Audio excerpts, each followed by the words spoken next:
Hi, I'm Kitty Felde. We continue our back-to-school theme with another episode set in a rather unusual school. This time, it's Hypatia Academy, a place with invisible bullies, ancient magic, and even little green men. Give a listen. It's the book club for kids. It's a book club for kids. It's the book club for kids. It's the book club for kids podcast. Hi, I'm Kitty Felde. Are you one of those kids starting a brand new school this fall? A little nervous? Well, at least your new school won't be full of invisible roommates and leprechauns. It's kind of a kleptomaniac leprechaun.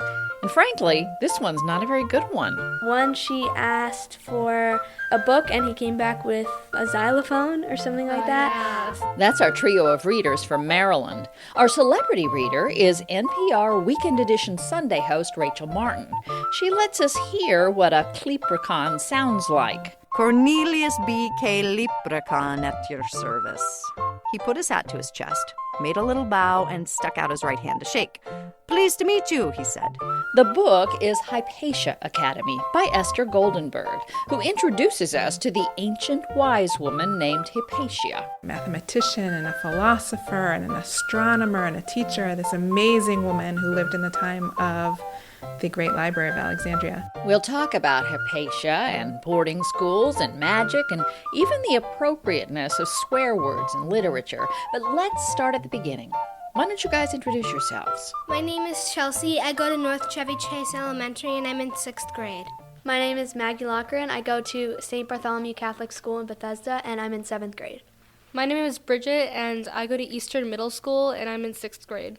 The book is about a girl named Hope who is a youngest direct descendant of Hypatia, who is a sorcerer, and she goes to a school called Hypatia Academy and must defeat an evil sorcerer named Ramus.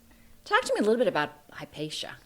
So Hypatia is a sorceress, and she was an Egyptian sorceress, and she founded Hypatia Academy. And she had a brother named Ramus, and they were not the greatest of siblings, definitely. She has to protect her magic power of her family from her evil brother who wants it all for himself.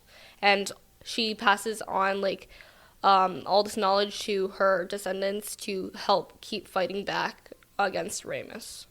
Talk to me a little bit about this school. What's it like? It's a little different than where you guys go, I take it? Yes, definitely.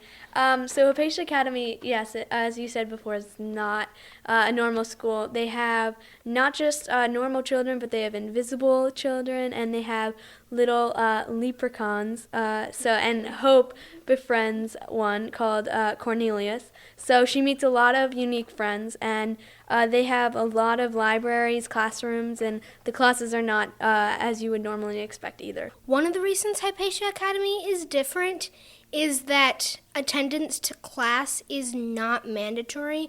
You only attend class when you feel like it. Otherwise, it's not really mandatory. But you still have to get good grades in class. Would you like to have that kind of an attendance rule at your school? It would be kind of weird, honestly, because there'd just be students walking around the halls during class time. I don't think anyone would get anything done. Personally, I would still go to class, but most of the people I know probably wouldn't.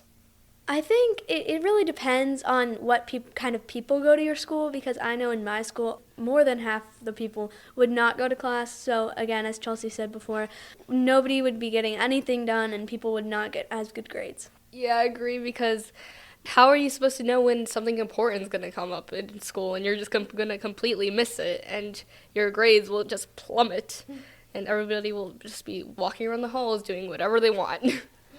How else is this school different from your school? The libraries are very different. They have a couple of normal libraries, but one of the libraries is there are no books. They're actually just words in every language, just random words on the walls. So, because they want anyone who comes into that room to read, and they will read because there are random words on the walls that do not make sense. Again, anything you'd like to have at your school? Personally, I think the words on the wall would be interesting, but also weird. It'd be no really good use for them, really, because after you read all the words on the wall, what's the point? Nothing else to do. Just read a wall, and then that's kind of it. Also, one thing I would like to have at my school that is at Hypatia Academy is the food, because the food sounds really good, and the school lunches at my school are not the best.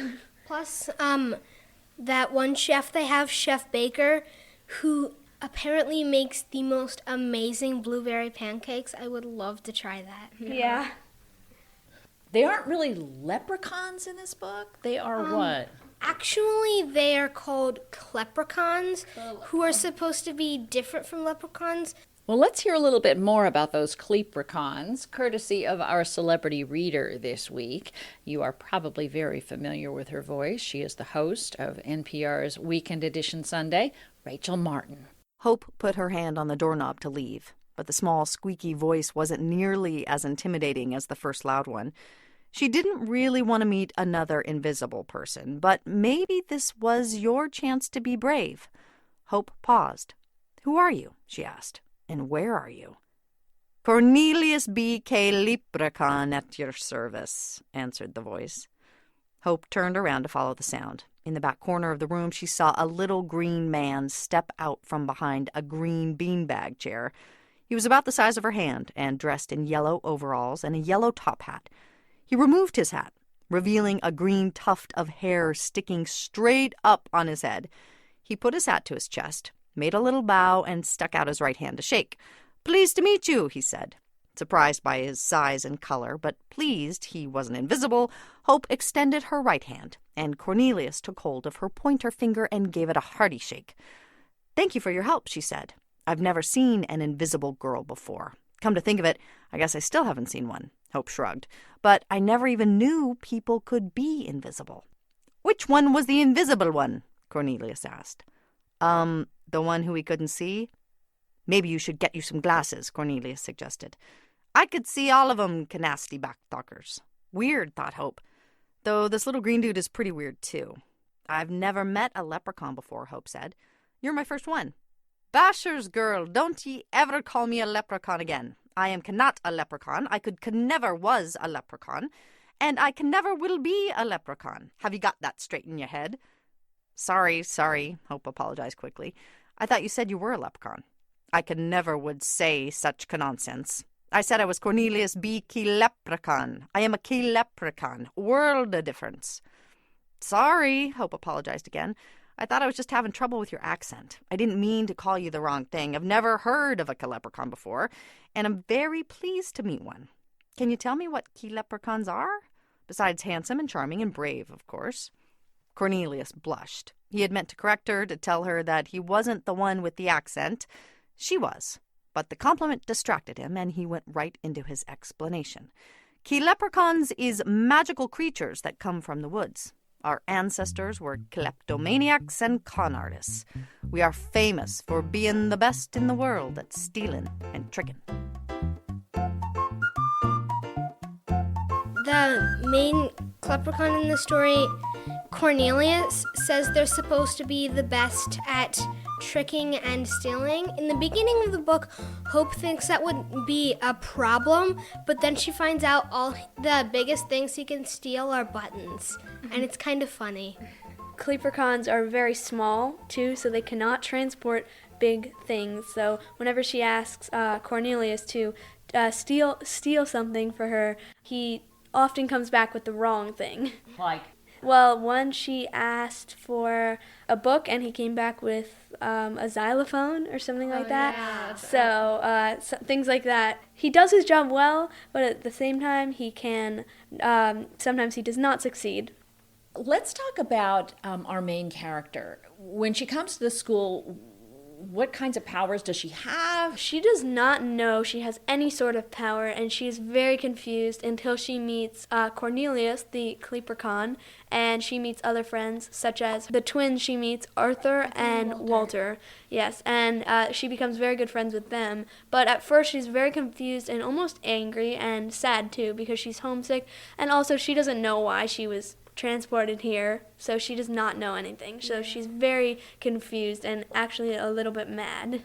She had this pleasant and really nice life back at where she lived, but now she was immediately shipped for no reason. Yeah, and then all of a sudden her aunt comes randomly out of the blue and takes her on a plane to England, which is completely random. And so she's like really homesick and really confused, like she doesn't know what's going on at all. Any desire on your part for to go to a boarding school, overseas or otherwise? I would kind of want to see what it's like. My mom went to boarding school in Switzerland in high school, and she loved it. So I kind of want to see what it's like. Yeah, I would want to try it. Yeah, I think a boarding school might be interesting, but it sort of depends on like the people who are at the boarding school and sort of what it's like. I just like to go to a boarding school because then I'd feel like Harry Potter and I'd finally been accepted to Hogwarts. Finally. That would have been cool. So let's talk a little bit about Hope's journey. You know, how does she change from the beginning of the book to the end of the book? I think in the beginning of the book, she's just feeling really mixed emotions. She's confused and nervous and homesick. She discovers that she does know sorcery, and that she is a natural at it, but she at first did not know anything about her powers, and she didn't know that she was related to Hypatia, and she actually didn't know who Hypatia was. So she really got more knowledge about Hypatia Academy and her bloodline and her descendants. So she did realize that she was quite powerful in the end of the book. She also became a lot more confident in herself because when she first found out about this stuff, she was like, there's no way I can do this and stuff. But near the end, when she was about to battle Ramus, she feels more confident, and she keeps repeating these same words. You are strong, you are wise, you are connected, and you are powerful. Is that a mantra you guys could use in your lives? Definitely, because sometimes I feel really down, and I think everyone has those days, and I think that those words can really help lift you up again. I agree. You don't have to have like special sorcery powers to be a special person. So Chelsea, why did you fall in love with this book? You know, I'm not quite sure. I just find it really interesting. Even though like it's a short book and it's an easy read, I just find it a really good book, and I've already read it like 3 times. I'm planning to read it a 4th time because it's just a really, really interesting book. It really shows that anyone can figure it out, anyone can be smart and stay strong even in the toughest of times. So it was really inspiring too. Yeah, it really builded upon like that idea that anybody can do whatever they want, and as long as you have the confidence and to do it, you can do it, and that's really inspiring. Mm-hmm. So what's the things that you don't like about the book?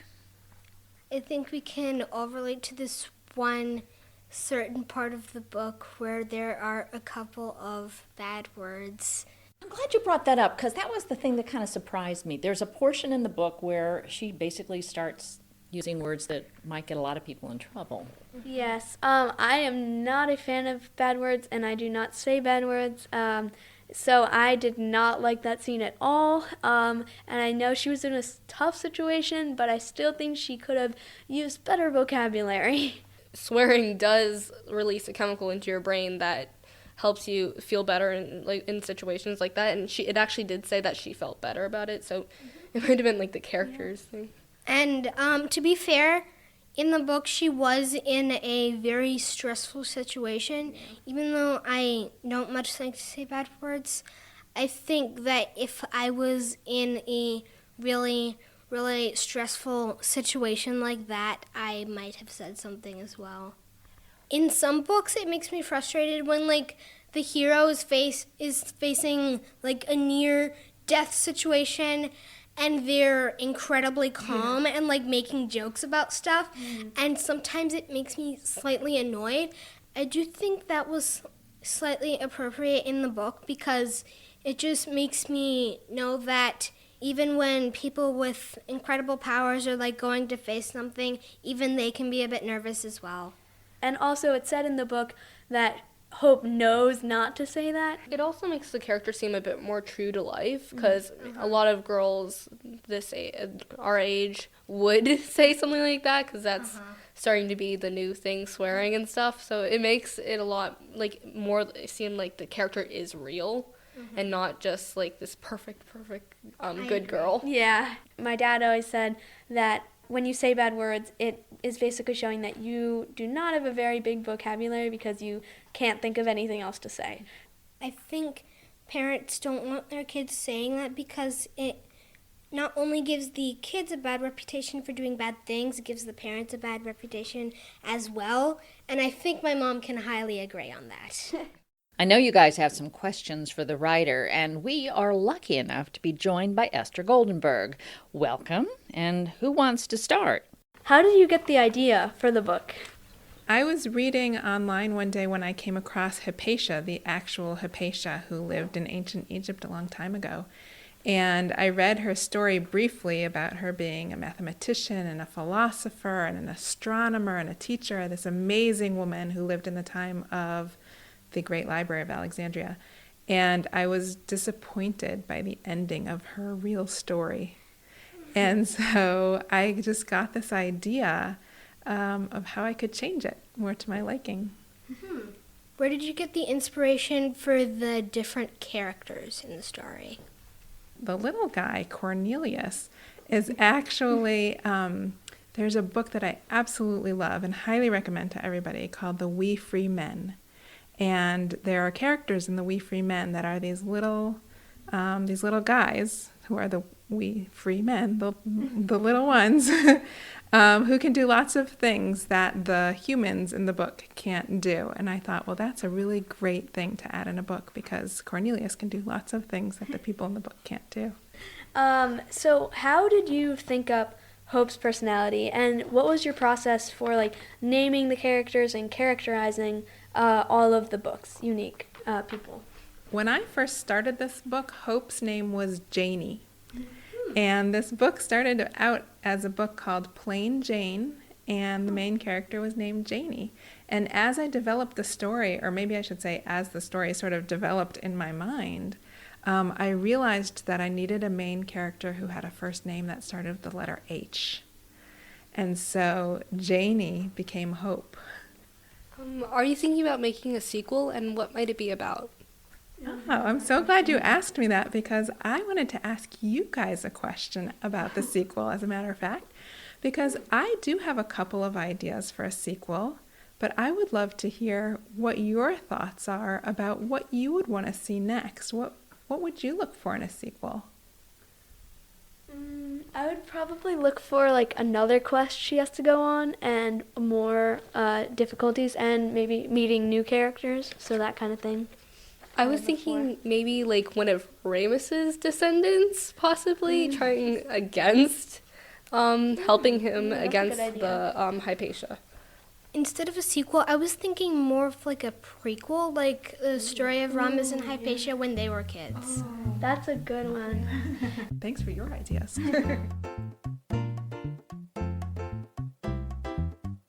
What's your favorite book? I love the Harry Potter series. Yes, that is definitely. My favorite series and books of all time.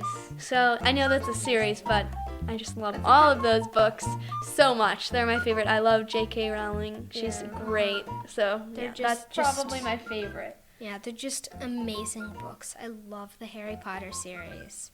That might be why you like this book, because it also contains magic, yeah. boarding schools, and...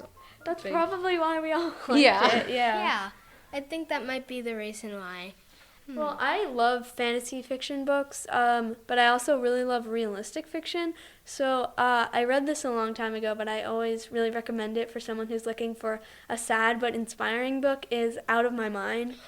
I love that book so much. Oh my goodness. So that book was really inspiring. So if you're looking for an inspiring book that is also has its tragedies, I would highly, highly recommend that book. And by the way, it was a previous book club selection, so if folks want to hear a discussion of Out of My Mind, they can go to the website, and we'll have a link right there. I think another one of my favorite books is the Savvy series by Ingrid Law. It's about a group of family members, and they all have special powers called savvies they get on their 13th birthdays, I believe. And there are 3 books in this series. I liked them because I feel like a lot of books lately only feature girl heroes. It happens a lot. So I liked the series partly because there were both boy heroes in it and girl heroes, which was nice to see. And it gives you the feeling that even though they're supposed to be like really big heroes and all save the day and everything, they still get nervous sometimes. Well, I really like sci-fi or dystopian books, like The Hunger Games and stuff. But one of my favorites is called The Fifth Wave, which just came out as a movie by Rick Yancey. Yeah, I've wanted to read that for a long time. and it's about like this alien invasion, and they're sending different attacks, and it causes all this death and disease and all this tragedies. Why do you like that in particular? Well, it's interesting thinking that possibly could happen to us if very slight chance, but it possibly could, and that's really interesting how that might happen. But tell me why you like it. I mean, I always find it interesting that dystopian novels can be so depressing, but people really like them. I mean, why? I really like dystopian societies because it makes me wonder, what is our future really going to be like? A book I recently read, it's also a series, is the Divergent series. Oh, yeah. And that's recommended for probably an older audience, a little bit older audience. But I really liked that series because it did make you wonder, what is our future going to be about? I also like those dystopian society books and adventure books to make me wonder, what would I do in that situation, such as The Hunger Games, where what would I do, would I survive, that kind of thing. And I also like adventure books as well, like survival books, because it really makes me wonder, would I be up to that challenge or not? Well, you guys were certainly up to the challenge of tackling Hypatia Academy. We'll have a list of all your favorite books at our website, bookclubforkids.org. And if you'd like to be on the show yourself, just have your teacher, your parent, or your librarian send us an email to Kitty, Kitty, at bookclubforkids.org. That's bookclubforkids.org. Either we will come to your classroom or library, or we will tell you how you can record yourselves and we'll put you on the air. Again, our new email is kitty at bookclubforkids.org. Thanks this week to Jonathan Jensen, who composed and performed our music, and thanks to our readers, Chelsea, Maggie, and Bridget.